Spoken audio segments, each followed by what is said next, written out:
அந்த இது இருக்குல்ல, அந்த வச்சு காலில் வெட்டிக்கிச்சு பாத்தீங்களா இல்லையா?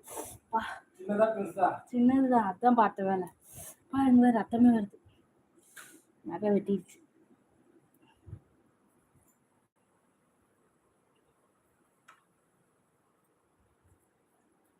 ஹாய், ஹலோ, வணக்கம். எல்லாரும் எப்படி இருக்கீங்க? நல்லா இருக்கீங்களா? சத்யண்ணா எப்படி இருக்கீங்க? வீட்டில எல்லாம் சௌக்கியமா? வசந்த், ஹாய் வசந்த் குமார், வெல்கம்பா. மினு மினு மினூஸ், வணக்கம். எப்படி இருக்கீங்க? நல்லா இருக்கேன், வெல்கம்.